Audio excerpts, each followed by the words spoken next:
అక్కడ మాకు మహిళలు మేము పాదయాత్రకు వెళ్ళినప్పుడు ఒక పంపు వేయించమని అని అడిగారు. నేను రాజీవ్ నగర్ లో అనేక మంది కోరిక మేరకు అనేక చోట్ల బోరింగ్ పంపుల్ని మా స్వయాన మా సొంత నిధులతో ప్రభుత్వం ఎక్కడైతే పంపులు వేయట్లేదో మా సొంత నిధులతో పంపులు వేయించాం. అలాగే పేదవారు, వృద్ధులు, వితంతువులు ఎక్కువగా ఉన్నటువంటి ఆ డివిజన్ లో పెన్షన్ ఇవాళ 200 రూపాయలు ప్రభుత్వం ఇచ్చే పెన్షన్. ఆ 200 రూపాయలు తీసుకుని కిరాణా కొట్టుకి గనక వెళితే సంచిలో సగం సంచి కూడా సరుకులు రావు. 4 కిలోల బియ్యం వచ్చే పరిస్థితి లేదు. ఒక 5 రోజులకు కూరగాయలు వచ్చే పరిస్థితి లేదు 200 రూపాయలతో. మరి నెల మొత్తం ఒక వృద్ధులు గాని ఒక వితంతువులు గాని ఆ పింఛన్తో ఎలా గడుపుతారు అని తెలుగుదేశం పార్టీ కనీసం మీరు ప్రభుత్వం ఇచ్చే 200 రూపాయల పింఛన్ అయినా మంజూరు చేయండి. అనేక సంవత్సరాలుగా ఇక్కడ కొత్త పింఛన్లు మంజూరు అవ్వలేదు కాబట్టి వాళ్ళకి మంజూరు చేయండి అని చెప్పి అనేక సార్లు పోరాటం చేశాం, ధర్నాలు చేశాం, ఉద్యమాలు చేశాం. ఎక్కడా కూడా పింఛన్లు మంజూరు చేయకపోతే రైట్ టు ఇన్ఫర్మేషన్ యాక్ట్ ద్వారా మేము అధికారుల నుంచి 58వ డివిజన్ లో పెండింగ్ పెన్షన్ల అప్లికేషన్ అప్లైదారుల్ని లిస్టు తెప్పించాం. ఆ లిస్టు తెప్పించి ఆ డివిజన్ లో 500 మందికి మా సొంత నిధులతో గత సంవత్సర కాలంగా పింఛన్లు ఇచ్చాం. 200 రూపాయల పింఛన్లు, ప్రభుత్వం ఇచ్చే పింఛన్లు, ప్రభుత్వం చేయాల్సిన పని మా సొంత డబ్బులు పెట్టుకుని ప్రతి నెల తారీఖంటే తారీఖే 1 తారీఖు ఆ డేట్కే మా రాజీవ్ నగర్ పార్టీ కార్యాలయం ముందు గవర్నమెంట్ ఇచ్చే పింఛన్ల చోట ఎండలో నుంచోబెట్టి పింఛన్లు ఇస్తారు. మేము వాళ్ళకి చాలా గౌరవంగా తల్లుల్లాంటి వృద్ధులు, అక్కల్లాంటి వితంతువులకి, తండ్రుల్లాంటి మరి వృద్ధులకి చక్కగా షామ్యానాలేసి కుర్చీలేసి కూర్చోబెట్టి వాళ్ళని ప్రభుత్వం ఏ విధంగా విప్లవం చెందింది మీకు. రేపొద్దున తెలుగుదేశం పార్టీ అధికారంలోకి వస్తే ఇవాళ ఇచ్చే ప్రభుత్వ పింఛను 200 రూపాయలు మీకు ఏ మూలకి సరిపోవట్లేదని తెలుగుదేశం పార్టీ అధ్యక్షులు మాజీ ముఖ్యమంత్రి నారా చంద్రబాబు నాయుడు గారు ఇవాళ ఇచ్చే 200 రూపాయల పింఛన్ని రేపు తెలుగుదేశం పార్టీ అధికారంలోకి రాగానే 1000 రూపాయలు పెంచుతామని ప్రకటించారు. మీకు ఈ పింఛను కాంగ్రెస్ ప్రభుత్వం ఉన్నంత కాలమే 200 రూపాయల పింఛను. తెలుగుదేశం ప్రభుత్వం అధికారంలోకి రాగానే చంద్రబాబు నాయుడు గారు ముఖ్యమంత్రి కాగానే 1000 రూపాయల పింఛను ఇస్తామని మాటిచ్చాం. అలాగే మహిళలు, పేద వర్గాలు ఎక్కువ నివసించే ఆ ప్రాంతంలో గ్యాస్ బండ మేము 1300 పెట్టి కొనుక్కోలేక కట్టె పొయ్యిలు పెట్టుకుంటున్నామండి. కట్టె పొయ్యిలు పెట్టుకోవడం వల్ల మాకు ఇళ్లు అద్దెకి ఇవ్వట్లేదు, ఎవరు మమ్మల్ని ఇళ్లలోంచి వెళ్ళిపోమంటున్నారని చెప్పి ఆడపడుచులు కన్నీళ్లు పెట్టుకుంటే వాళ్ళకి ఒకటే చెప్పాం. తెలుగుదేశం పార్టీ అధికారంలోకి రాగానే గ్యాస్ బండని మహిళ మెడలో గుడ్డి బండలాగా మార్చిన ఈ కాంగ్రెస్ ప్రభుత్వ పాలసీని గ్యాస్ బండకి నగదు బదిలీ ఆధార్ కార్డుతో లింకు ని రద్దు చేసి పాత పద్ధతిలో 430 రూపాయలకే గ్యాస్ బండ ఇస్తామని ప్రకటించాం. తప్పనిసరిగా చేసి తీరుతాం. అట్లాగే డ్వాక్రా మహిళా పొదుపు సంఘాలు ఎక్కువగా ఉన్నటువంటి డివిజన్ అది. డ్వాక్రా మహిళా పొదుపు సంఘాల సృష్టికర్త అయినటువంటి ఆనాటి మాజీ ముఖ్యమంత్రి నారా చంద్రబాబు నాయుడు గారు ఏదైతే డ్వాక్రా మహిళా పొదుపు సంఘాలకి తెలుగుదేశం పార్టీ అధికారంలోకి రాగానే వాళ్ళు తీసుకున్న బ్యాంకు అప్పుల్ని, అసలుని వడ్డీని రెండింటిని రద్దు చేస్తామని ప్రకటించారు. తెలుగుదేశం పార్టీ అధికారంలోకి రాగానే ఏ డ్వాక్రా మహిళ కూడా 1 రూపాయి కూడా బ్యాంకులకి తిరిగి చెల్లించాల్సిన అవసరం లేదు. ఈ బ్యాంకులకి ఇవ్వవలసిన బాకీల్ని చంద్రబాబు నాయుడు గారి ప్రభుత్వమే బ్యాంకులకి చెల్లించి మళ్ళా ఈ సంఘాలకి కొత్త రుణాలు ఇప్పిస్తుంది. ఇది తెలుగుదేశం పార్టీ స్పష్టమైన హామీలతో వెళ్తా ఉన్నాం, స్పష్టమైన విధానాలతో వెళ్తా ఉన్నాం. 58వ డివిజన్ ప్రజానీకానికి ప్రత్యేకంగా నేను విజ్ఞప్తి చేసేటంటే, ఇన్నాళ్లు నేను మీకోసం పనిచేశా, ఇన్నాళ్లు మీ సమస్యలు పట్టించుకున్నా, నా వల్ల అయినంత వరకు మీకు సహాయం చేశా, నా వల్ల అయినంత వరకు మీకు అందుబాటులో ఉన్నా నా వల్ల అయినంత వరకు నిత్యం కూడా మా డివిజన్ కమిటీ మొత్తం కూడా మీకు అందుబాటులో ఉండి సేవ చేశాం. ఇప్పుడు అడుగుతా ఉన్నా మిమ్మల్ని, మా సోదరి ఒక పేద బడుగు బలహీన వర్గాలకు చెందినటువంటి వ్యక్తి పైడి తులసి, మీ చల్లని ఆశీస్సులు రేపు ఆమెకి గనక సైకిల్ గుర్తు మీద ఓటేసి గెలిపిస్తే, రేపొద్దున కార్పొరేటర్ గా ఆమె గెలిస్తే మీ డివిజన్ లో సుందరయ్య నగర్ గాని, బుడా కాలనీ గాని, రాజీవ్ నగర్ గాని, పాత రాజీవ్ నగర్ లో గాని మీరు ఎప్పుడు పిలిస్తే అప్పుడు పలికే వ్యక్తి, మీ ఇళ్ల ముందు తిరిగే వ్యక్తి, గర్వం లేనటువంటి వ్యక్తి, అవినీతి అంటే అర్థం తెలియనటువంటి వ్యక్తి, లంచం అంటే అర్థం తెలియనటువంటి వ్యక్తి. తప్పనిసరిగా మీ చల్లని ఆశీస్సులు మా చెల్లెలు తులసికి అందజేయాలని కోరుకుంటూ మా తులసిని ఓటులు రిక్వెస్ట్ చేయవలసిందిగా కోరుచున్నాం. నమస్కారం, నా పేరు పైడి తులసి. నేను ఆశీస్సులతో నేను తెలుగుదేశం పార్టీ కార్పొరేటర్ అభ్యర్థిగా పోటీ చేస్తున్నాను. ఇంతకు ముందు పరిపాలించిన ప్రాంతంలో కాంగ్రెస్ సిపిఎం వల్ల మన నగరం చాలా వెనకబడి ఉంది. అందువల్ల ప్రజలు పంపులు లేవని, బోరింగులు లేవని, కాలువలు లేవని, రోడ్లు వేయలేదు, అనేక సమస్యలతో ప్రజలు చాలా ఇబ్బంది పడుతున్నారు. అందువల్ల చంద్రబాబు నాయకత్వంలో తెలుగుదేశం పార్టీని గెలిపిస్తే ఈ పనులన్నీ చేసి పెడతానని మీకు నేను మాట ఇస్తున్నాను, హామీ ఇస్తున్నాను. సైకిల్ గుర్తుకి ఓటు వేసి గెలిపించండి. అలాగే ఈ డివిజన్ లో మీ అందరినీ కోరుకుంటా ఉన్నా, రాజీవ్ నగర్ కరకట్ట మీద ఉన్న ఇళ్ల సమస్య రేపొద్దున అక్కడ ఉన్నటువంటి వ్యక్తులు ఎన్యూమరేషన్ చేయాలి. ప్రతి అర్హులైన ప్రతి వాడికి, ప్రతి ఇళ్లకి, ప్రతి కుటుంబానికి ఇల్లు రావాలంటే తెలుగుదేశం పార్టీ రావాలి. ఇప్పటికే కొంతమంది దగ్గర 30,000 రూపాయలని ఇల్లు కట్టించుకున్నారు, డబ్బులు కట్టించుకున్నారు. దాని తర్వాత ఇదిగో తాళాలు, అదిగో తాళాలు, ఇదిగో సెలెక్ట్ చేసుకోండి అన్నారు. ఎక్కడమ్మా ఇల్లు? ఇవాళ మళ్ళీ 60,000 కట్టమంటున్నారు. ఒక విజన్ లేనటువంటి, ఒక సిద్ధాంతాలు లేనటువంటి, ఒక అవగాహన లేనటువంటి ఈ ప్రభుత్వం వల్ల ప్రజలు ఇబ్బందులు పడతా ఉన్నారు.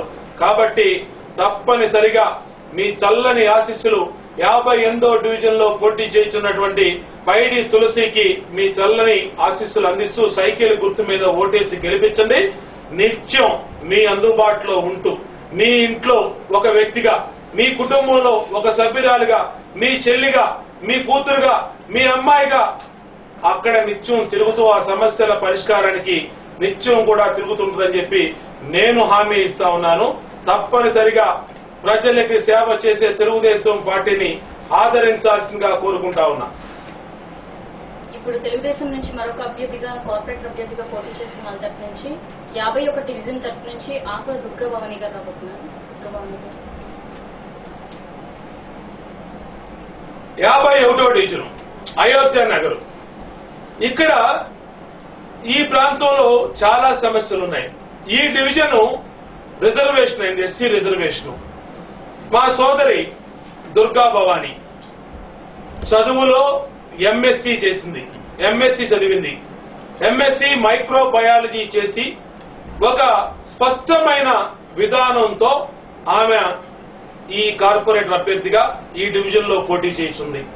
ఒక చదువుకున్న ఉన్నత విద్యావంతురాలు మీ అందరి ఆశీస్సుల కోసం వస్తా ఉంది. నేనేమంటా ఉన్నానంటే, తప్పనిసరిగా ఇలాంటి చదువుకున్న మహిళల్ని మీ చల్లని ఆశీస్సుల్ని అయోధ్య నగర్ లో గనక మీరు ఆమె గనక సపోర్ట్ చేసి కార్పొరేటర్ అభ్యర్థిగా గనక గెలిపిస్తే ఆ డివిజన్ లో అనేకమైన సమస్యలున్నాయి. ముఖ్యంగా శాంతి నగర్, అలాగే బసతారి గ్రామం, అలాగే పాత అయోధ్య నగరు, కొత్త అయోధ్య నగరు, కట్ట ప్రాంతంలో అనేకమైన సమస్యలున్నాయి.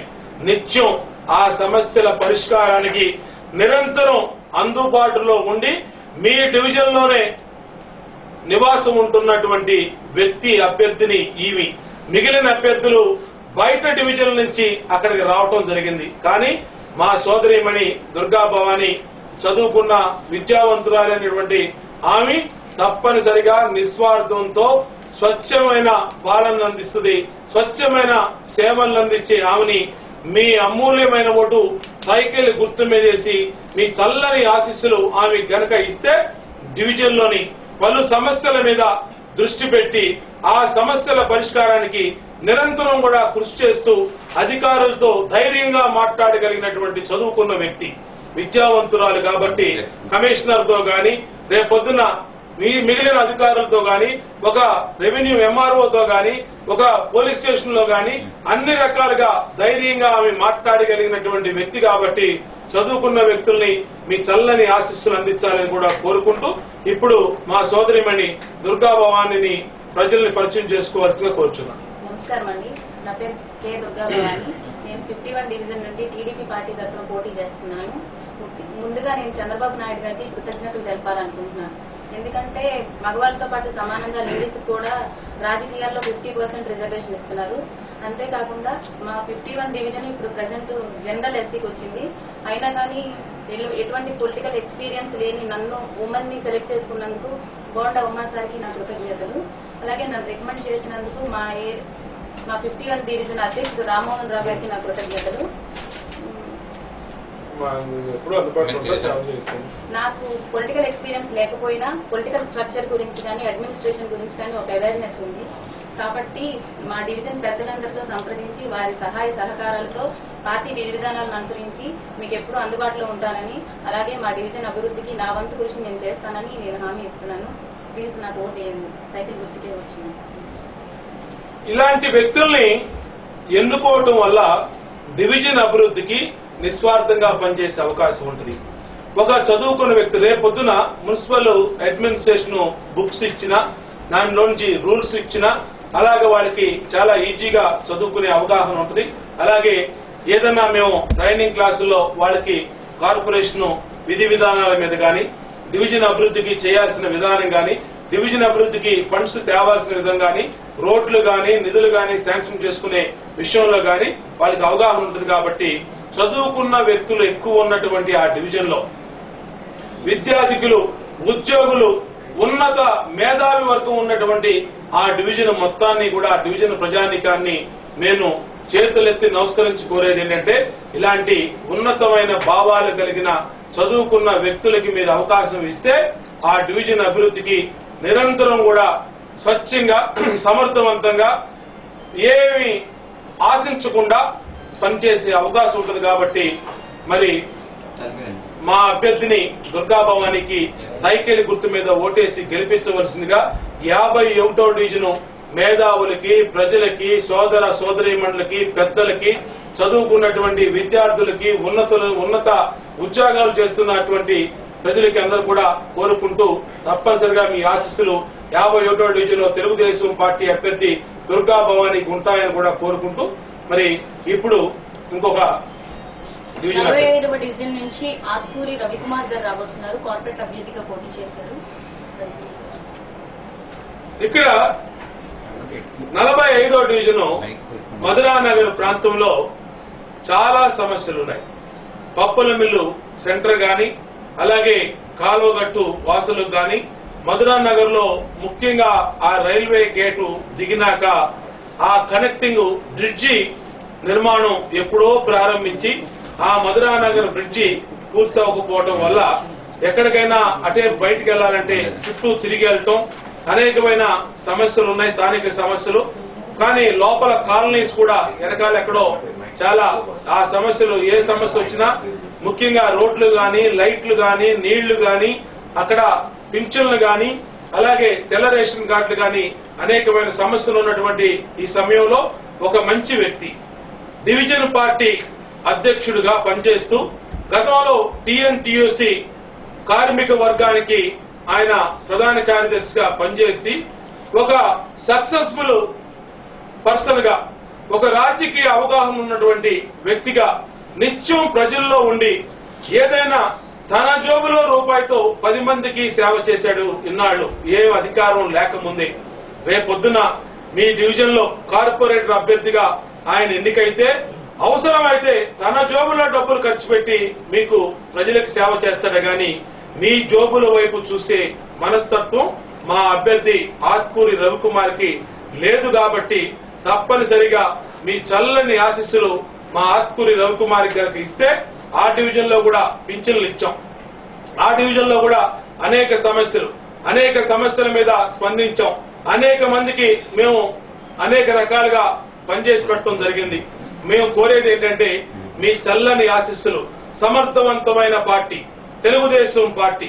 రేపు నగర మేయర్ గా తెలుగుదేశం పార్టీ రాబోతా ఉంది. ఈ రాష్ట్ర ముఖ్యమంత్రిగా చంద్రబాబు నాయుడు గారు ప్రమాణ స్వీకారం చేయబోతా ఉన్నాడు. ఆయన మేయర్ గా ఉన్నటువంటి పార్టీ ఇక్కడ కార్పొరేటర్ గా కనుక గెలిస్తే ప్రజలకి ఎక్కువ నిధులు ఆ డివిజన్ లో తీసుకొచ్చి అపష్కృతంగా ఉన్నటువంటి సమస్యల పరిష్కారానికి పనిచేయడానికి వీలవుద్ది. అలాగే రాష్ట్ర పార్టీ గెలవబోతున్న పార్టీ తెలుగుదేశం పార్టీ కార్పొరేటర్ని అన్ని డివిజన్లో కనుక గెలిపించుకుంటే ఎక్కువ శాతం నిధులు విజయవాడ నగరానికి వచ్చే అవకాశం ఉంది. ఇవాళ విజయవాడ నగర దుస్థితి ప్రభుత్వం నుంచి రావాల్సిన గ్రాంట్ కూడా రాకపోవటం వల్ల విజయవాడ నగర పాలక సంస్థ అప్పుల పాలై బ్యాంకుల్లో తనఖాలు పెట్టి ఇవాళ జీతాలు ఇవ్వలేని పరిస్థితిలో ఉన్నటువంటి ఈ కార్పొరేషన్ ని బాగు చేయాలంటే ఒక విజన్ ఉన్నటువంటి పార్టీ రావాలి. ఒక దూరదృష్టితో ఈ నగరాన్ని అభివృద్ధి చేయగలిగినటువంటి పార్టీ రావాలి. సమర్థవంతమైన నాయకుడు, సుస్థిరవంతమైన పాలన ఇచ్చే నాయకుడు, ఈ రాష్ట్రాన్ని స్క్రాచ్ నుంచి జీరో నుంచి నిర్మాణం చేయగలిగిన నాయకుడు నారా చంద్రబాబు నాయుడు గారు అధికారంలోకి వస్తే ఇక్కడ ఉన్నటువంటి సమస్యలు పరిష్కారం అవుతాయి. కాబట్టి మా మధురా నగరు 45వ డివిజను ప్రజానీకానికి, మేధావులకి, ఉన్నతమైన వ్యక్తులకి అందరికీ కోరేది ఏంటంటే తప్పనిసరిగా మీ అమూల్యమైన ఓటు తెలుగుదేశం పార్టీ అభ్యర్థిగా నిలబడుతున్న మా ఆత్కూరి రవికుమార్ కి వేసి మీ చల్లని ఆశీస్సులు తెలుగుదేశం పార్టీకి ఇవ్వాలని కోరుకుంటూ మరి డివిజన్ ప్రజలను ఉద్దేశించి ఓట్లని అలాగే వాళ్ళ ఆశీస్సులను అభ్యర్థించవలసిందిగా మా అభ్యర్థి ఆత్కూరి రవికుమార్ ని కోరుతా ఉన్నాం. ముందరగా నా మీద ఎంతో నమ్మకంతో నాకు మధురా నగర్ కార్పొరేటర్ గా అభ్యర్థి చేసే అవకాశం కల్పించిన మా బండవమ్మ గారికి, మా 45 డివిజన్ మధురా నగర్ ప్రజానికి అందరి తరఫున, అట్లాగే మా తెలుగుదేశం పార్టీ తరఫున హృదయపూర్వక ధన్యవాదాలు తెలియపరచుకుంటా ఉన్నాను. ముఖ్యంగా మా మధురా నగర్ సమస్యలు ఉదయం పూట 8:30-9 గంటల మధ్యలో రైల్వే గేట్ పడతా ఉంటే కొన్ని వేలాది మంది ప్రజలు ఆఫీసులకు వెళ్లేవాళ్ళు, స్కూల్స్ కి వెళ్లేవాళ్ళు, ఉద్యోగస్తులు ఎన్ని రకాల ఇబ్బందులు పడతా ఉన్నారో మేము డైలీ చూస్తా ఉన్నాం. మెయిన్ ఆ రైల్వే గేట్ దగ్గర లో బ్రిడ్జి గాని, ఫ్లైఓవర్ గాని శాంక్షన్ చేసే విధంగా మేము మా సెంట్రల్ నియోజకవర్గ ఇన్ఛార్జ్ కొండ ఉమా గారు ఎమ్మెల్యే అయిన తర్వాత ఫస్ట్ నా ప్రతిపాదన మేము ఆయన దగ్గరికి పెట్టబోతా ఉన్నా. నెక్స్ట్ రెండవది ఆ రైల్వే గేట్ దగ్గర బారు, సాయిబాబా కాలనీ వాసులు గాని, ఇందిరా కాలనీ వాసులు గాని ఆ బారు వల్ల పడే విషయంలో రోజు మా ఆఫీస్కి ఎన్నో కంప్లైంట్లు వస్తా ఉన్నాయి. దాన్ని తొలగిస్తానికి మా ఉమాగారి ఆధ్వర్యంలో మేము ప్రయత్నిస్తా ఉన్నాం. మూడవది ఇందిరా కాలనీ గాని, సాయిబాబా కాలనీ కొన్ని ఇళ్లకి పట్టాలు లేవు. ఈ రోజుకి ఎప్పుడో సీలింగ్ లో ఉన్న ల్యాండ్ కొన్నారన్నారు. ఈ రోజుకి కనీసం 30 సంవత్సరాలై నివాసం 34 సంవత్సరాల నుంచి ఆ డివిజన్ లో ప్రజలు కనీసం బ్యాంకు లోన్కి వెళ్తానికి ఇబ్బందులు పడకుండా, పిల్లలకు పెళ్లిళ్ళు చేయాలంటే 1 లక్ష రూపాయలు బ్యాంకు లోన్కి వెళ్లాలంటే ఉపయోగపడే అవకాశం లేకుండా అట్లా అపరిష్కృతంగా లక్షల రూపాయల ఇల్లు నిరుపయోగంగా వాళ్ళకి పడి ఉన్నాయి బ్యాంకు లోన్ లేకుండా. వాటి పరిష్కారానికి మా ఉమాగారి మీద మేము సాధ్యమైనంత వరకు మా తెలుగుదేశం గవర్నమెంట్ వచ్చిన తర్వాత ఆ పట్టాలు ఇప్పించే దిశగా ప్రయత్నాలు చేస్తాం. ఇంకొకటి విషయం, ఏలూరు కాలువ మీద నిర్మించిన దేవీనగర్ మధురానగర్ కలిపి వంతెన కనీసం 3 సంవత్సరాల నుంచి ఈ రోజు వరకు గట్టలేసి అట్లా ఉదయం తప్ప ఈ రోజు వరకు అందులో పని జరగలేదు. 3. 4వ విషయం, మధురానగర్ పారిశుద్ధ్య విషయం మేము చెప్తా ఉన్నాం. డెంగ్యూ వల్ల కనీసం మధురానగర్ డివిజన్ లో 4-5 పసి పిల్లలు సరిపోతే కనీసం కార్పొరేషన్ నుంచి వచ్చిన పలకరించి దిక్కు లేకుండా మా స్థానిక ఎమ్మెల్యే గారు కనీసం తొంగి కూడా చూడకపోతే మా ఉమాగారు మా డివిజన్ లో మాట్లాడి ఫ్యాగ్ మిషన్ అవి గారు ఏర్పాటు చేయించి మా ఉమాగారు ఏర్పాటు చేయించారు. 5వ విషయం, మధురానగర్ పప్పుల మీద దగ్గర ఏదో ఓట్ల గ్యారంటీ లాగా ఆ వంతెనకి ఒక 6 పిల్లర్లేసి వదిలేశారు. ఈ రోజు కూడా అది ఆ రైల్వే గేట్ పడితే అక్కడ ఇదే ఇబ్బంది. రేపు మేము కార్పొరేషన్ లో అధికారులకు రాగానే ఆ వంతెన పూర్తి చేపిస్తాం. అట్లా కర్మల భవనం మా మధురానగర్ లేదు, కమ్యూనిటీ భవనం మా మధురానగర్ లేదు. ఆ కొత్తగా నిర్మించిన వంతెన పక్కన ఖాళీ స్థలం ఉంది ఇరిగేషన్ వారిది. మా ఉమాగారితో మేము మాట్లాడి అది నిర్మించడానికి కూడా మేము ప్రయత్నిస్తాము మా మధురానగర్ వాసులకి. ఇంకొకటి, పెన్షన్లు గత సంవత్సర కాలంగా ఎంతో మంది వృద్ధాప్య పెన్షన్ అందక ఇబ్బందులు పడతా ఉంటే 6 నెలల నుంచి మా సొంత నిధులతో మా అన్న ఉమా గారు వారందరికీ 200 చొప్పున గవర్నమెంట్ ఇచ్చినా ఇవ్వకపోయినా ఒక టైం చెప్పి ఆ టైంకి మా పార్టీ దగ్గర ఓటో డివిజన్ లో కానీ 45లో కానీ మేము ఇవ్వటం జరుగుతూ ఉంది. దాన్ని రేపు మా గవర్నమెంట్ వచ్చిన తర్వాత 1000 రూపాయలకి మేము ఆ పెన్షన్ పెంచే మార్గంగా మా చంద్రబాబు నాయుడు గారు హామీ ఇచ్చారు. అట్లాగే మా తెలుగుదేశం పార్టీ మా మేనిఫెస్టో రేపు ఈ కార్పొరేషన్ కి రిలీజ్ చేస్తుంది. దాన్ని కూడా ప్రజల్లోకి తీసుకెళ్లి వీలైనంత తొందరగా మా మధురానగర్ వాసుల కష్టాలు తీర్చడానికి మేము అన్ని విధాలా మా పార్టీ తరఫున మా సమర్థవంతమైన నాయకుడు మా బండవమ్మ గారి ఆధ్వర్యంలో మేము 24 గంటల అవేర్నెస్ లో నా ప్రాంత అభివృద్ధికి నేను పాటు పడతానని తెలియపరచుకుంటా. ఇంకొక విషయం, ఇప్పుడు మా తెలుగుదేశం పార్టీ మమ్మల్ని గుర్తించి మాకు సీట్లు ఇచ్చింది. మిగతా పోటీ నిలబడిన అభ్యర్థులు ఎవరు కూడా మా మధురానగర్ ప్రాంతానికి చెందిన వారు కాదు. మనకి ఏ సమస్య కావాలన్నా మన మధురానగర్ వదిలిపెట్టి పక్క డివిజన్కి వెళ్ళి వాళ్ళ ఇంటి దగ్గరికి వెళ్ళి మన సమస్యలు చెప్పుకోవాల్సిన పరిస్థితి. నాకు మధురానగర్ లో నా సొంత ఇంటి దగ్గర ఆఫీస్ ఉంది, నా మెయిన్ రోడ్ ఆఫీస్ ఉంది. 24 గంటలు మీ అందుబాటులో ఉంటానని తెలియపరచుకుంటా. మా మధురానగర్ ప్రజలందరి తరఫున కూడా నాకు అవకాశం ఇచ్చిన మా అన్న ఉమా గారికి ఇంకొకసారి ధన్యవాదాలు తెలియపరచుకుంటా నేను సెలవు తీసుకుంటా ఉన్నాను. మధురానగర్ లో విచిత్రం ఏంటంటే కార్పొరేటర్ అభ్యర్థి అంటే నిత్యం ప్రజలకు అందుబాటులో ఉండాలి. ఎందుకంటే ఎప్పుడు ఏ సమస్య మీద కార్పొరేటర్ పిలిచినా కార్పొరేటర్ రావాల్సిన అవసరం ఉంటుంది. కానీ ఇక్కడ పక్క డివిజన్ నుంచి ఇంపోర్ట్ చేశారు అభ్యర్థుల్ని, వైఎస్ఆర్ కాంగ్రెస్ పార్టీ గాని కాంగ్రెస్ పార్టీ గాని. మేము మా మధురానగర్ లో నివసించే ప్రజానీకానికి కోరేది ఏంటంటే నిస్వార్థంగా పనిచేసే వ్యక్తులు, స్థానిక సమస్యల మీద అవగాహన ఉన్న వ్యక్తులు.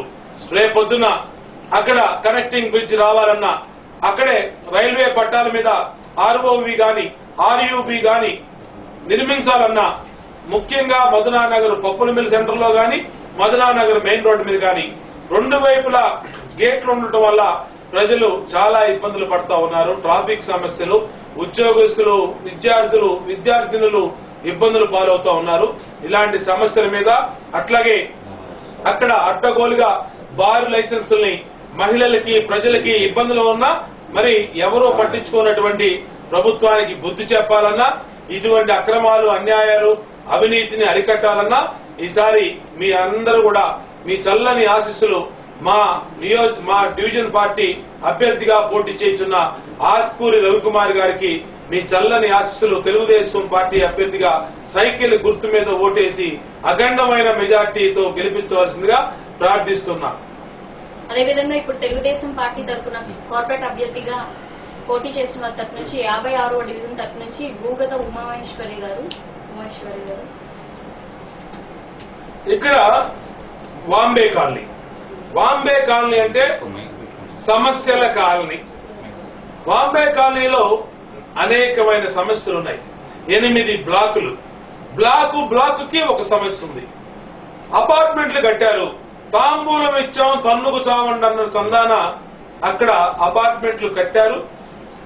అపార్ట్మెంట్ లో ప్రజలు ఉంటా ఉన్నారే గాని వాళ్ళ సమస్యలు పట్టించుకుందామనే ఇంగిత జ్ఞానం లేనటువంటి ప్రభుత్వం వల్ల నిత్యం ప్రజలు అక్కడ సమస్యలు పడతా ఉన్నారు. గంట కూడా నీళ్లెవరు, అపార్ట్మెంట్ ట్యాంకులు నిండవు. కానీ సకాలంలో మాత్రం నీటి బిల్లులు మాత్రం ఇస్తా ఉన్నారు. నీటి బిల్లులు కట్టకపోతే పేద వర్గాలు నివసించే కాలనీయే, పేదవాళ్లు నివసించే కాలనీల్లో 1-2 రోజులు ఊళ్ళో లేకపోతే మోటార్లు బీక్కెళ్లిపోతున్నారు. కరెంటు బిల్లులు ఇంత పెద్ద కరెంటు బిల్లులు ఇస్తున్నారు. తెలుగుదేశం పార్టీ అధికారంలో ఉన్నప్పుడు చంద్రబాబు నాయుడు గారి పాలనలో చిన్న కరెంటు బిల్లులు వచ్చాయి 2 నెలలకోసారి. మరి ఇవాళ ప్రతి నెల కరెంటు బిల్లు, అది కూడా పెద్ద కరెంటు బిల్లు. ఒక్కరోజు ఆలస్యంగా కడితే ఫీజు పట్టుకెళ్లిపోతున్నారు, 75 రూపాయలు పెనాల్టీ. మళ్ళా ఫీజు తెచ్చుకోవాలంటే ఆ లైన్ మ్యాన్ పట్టుకోవాలి, అతని చేతిలో ఎంతో కొంత తడిపితే గాని ఆ ఫీజు వచ్చే పరిస్థితి లేదు. ఈ వాంబే కాలనీ సమస్యల కాలనీ. ఈ వాంబే కాలనీలో గతంలో కూడా తెలుగుదేశం పార్టీ బ్రహ్మాండమైన మెజార్టీతో గెలవటం జరిగింది. కానీ దురదృష్టం ఏంటంటే గెలిచిన వ్యక్తి అక్కడ పార్టీ మార్చి ప్రజలని నమ్మించి ద్రోహం చేశాడు. బాంబే కాలనీ కట్టించింది ఆనాటి ముఖ్యమంత్రి చంద్రబాబు నాయుడు గారు. తెలుగుదేశం పార్టీ అధికారంలో ఉన్నప్పుడు ఇలాంటి బాంబే కాలనీల్ని ఈ రాష్ట్రంలో 1,00,000 కాలనీలు కట్టించిన ఘనత ఆనాటి ముఖ్యమంత్రి చంద్రబాబు నాయుడు గారిది. మరి ఈనాడు 2009 ఎన్నికలకు ముందు ఇళ్లు ఇస్తామని స్లిప్పులు ఇచ్చి మెడలో పలకలు పెట్టి ఫోటోలు తీసి బందర్ తీసుకెళ్లి మున్సిపల్ ఆఫీస్ దగ్గర ధర్నాలు చేయించి 5 సంవత్సరాలు పూర్తయిపోయి ఇంటికి వెళ్ళిపోయాడు గాని ఎమ్మెల్యే, ముఖ్యమంత్రి ఇంటికి వెళ్ళిపోయాడు, ఎంపీ ఇంటికి వెళ్ళిపోయాడు గాని ఇళ్లు మాత్రం ఇవ్వడానికి ఈ ప్రభుత్వానికి చేతులు రాలా. పేదవాళ్లకి, ఆడవాళ్లకి, అర్హత కలిగిన వాళ్ళకి ఒక ఇల్లు ఇవ్వడానికి చేతులు రానటువంటి ఈ కాంగ్రెస్ ప్రభుత్వ విధానాల వల్ల బాంబే కాలనీలో గుట్టల గుట్టలుగా సమస్యలు పేరుకున్నాయి. బాంబే కాలనీలో అనేక బ్లాకుల్లో నీళ్లు రావట్లేదు మాకు అంటే పంపులు వేయించాం. దాదాపు 60-70 పంపులు వేయించాం. ప్రతి కాలనీలో ప్రతి చోట మహిళలు అడిగిన చోటల్లా పంపులు వేయించడం జరిగింది. ఒక చోట పంపు వేపిస్తా ఉంటే ఆ పార్టీ, కాంగ్రెస్ పార్టీ ఎమ్మెల్యే పంపును కూడా పీకించడం జరిగింది. అంటే ప్రభుత్వం చేయదు, ఎమ్మెల్యే సొంత డబ్బులు పెట్టి పంపు వేపించరు. తెలుగుదేశం పార్టీ సొంత డబ్బులు పెట్టి మా సొంత నిధులతో ప్రజలకు ఉపయోగం అయ్యే పబ్లిక్ పంపుని మేము వేపిస్తే దాన్ని కూడా తీపిచ్చే ప్రయత్నం చేశారంటే ఏ విధంగా ఈ కాంగ్రెస్ పరిపాలన కొనసాగిందో ఒక్కసారి అర్థం చేసుకోమని మా బాంబే కాలనీ ప్రజల్ని కోరుతా ఉన్నా. ఇక్కడ బీసీ మహిళా రిజర్వేషన్ అవ్వడం జరిగింది ఈ కార్పొరేషన్ అభ్యర్థిగా పోటీ చేయడానికి. మరి ఒక సామాన్య గృహిణి, బడుగు బలహీన వర్గాలకు చెందిన వ్యక్తి ఎప్పుడూ ప్రజల్లో ఉండి తన కుటుంబ సభ్యులు గాని, తన చుట్టుపక్కల వాళ్ళు గాని ప్రేమతో అక్కనో, చెల్లెనో, అత్తనో, పిన్ననో, అన్నయ్యనో, మావయ్యనో, బాబాయ్యనో పలకరించే మరి మా ఉమామహేశ్వరి, మా సోదరిమణి, అక్కడ ఆమె గృహిణిగా ఉంటున్న ఆమెని తప్పనిసరిగా మహిళలు రాజకీయ చైతన్యం రావాలి, మహిళల్లో మహిళలు కూడా మున్సిపల్ కార్పొరేషన్ లో కార్పొరేటర్లు అవ్వాలి అని నచ్చ చెప్పి ఆమెని బయటకు తీసుకొచ్చి ఎన్నికల్లో దింపడం జరిగింది.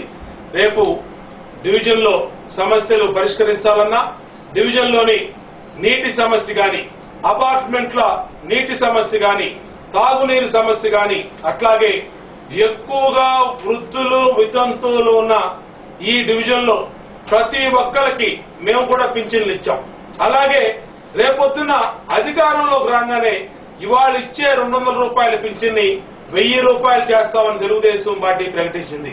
అంటే ఇప్పుడు ఉన్న ఆల్రెడీ వస్తున్న పింఛన్దారులకి 200 వచ్చే పింఛన్దారులకు 1000 రూపాయలు అవుతాయి. అలాగే అర్హత కలిగినటువంటి పింఛన్లు రానటువంటి ఎంతమంది అయితే వ్యక్తులు ఉన్నారో అక్కడ అర్హత కలిగిన వాళ్ళందరికీ కూడా పింఛన్లు మంజూరు చేపించే బాధ్యత మా ఉమామహేశ్వరి తీసుకుంటది. ఆమె తరపున నేను తీసుకుంటాను. తప్పనిసరిగా తెలుగుదేశం పార్టీ ఇచ్చిన మాటను నిలబెట్టుకుంటాం. అట్లాగే డ్వాక్రా మహిళా పొదుపు సంఘాలు ఎక్కువగా ఉన్నటువంటి ఈ డివిజన్ లో మా మహిళా సోదరీమణులందరికీ గతంలోనే నేను అనేక సార్లు చెప్పా, చాలా సార్లు చెప్పా, తెలుగుదేశం పార్టీ అధికారంలోకి రాగానే డ్వాక్రా మహిళా పొదుపు సంఘాలు తీసుకున్న బ్యాంకు అప్పులు చంద్రబాబు నాయుడు గారు ముఖ్యమంత్రి ప్రమాణ స్వీకారం చేసే నాటికి ఎంతైతే మీరు బ్యాంకులకి బాకీ పడ్డారో మీ అసల్ని, వడ్డీని రెండింటిని కూడా మొత్తాన్ని రద్దు చేస్తామని ప్రకటించింది తెలుగుదేశం పార్టీ. ఇచ్చిన మాటను నిలబెట్టుకుంటాం. డ్వాక్రా మహిళా పొదుపు సంఘాలు అప్పుల్ని రద్దు చేస్తాం, నీటి సమస్యల్ని తీరుస్తాం, పింఛన్లని 1000 రూపాయలు ఇస్తాం, స్థానిక సమస్యలు రోడ్లు గాని, వీధి దీపాలు గాని, పార్కుల పరిశుభ్రత గాని, ఈ బాంబే కాలనీని నిర్మించిన తెలుగుదేశం పార్టీ రేపు ఇక్కడ కార్పొరేటర్ గా, ఎమ్మెల్యేగా గెలవంగానే పూర్తి ప్రక్షాళన చేసి ఆ బాంబే కాలనీ అభివృద్ధికి పూర్తిగా కట్టుబడి ఉంటామని కూడా తెలియజేసుకుంటూ మరి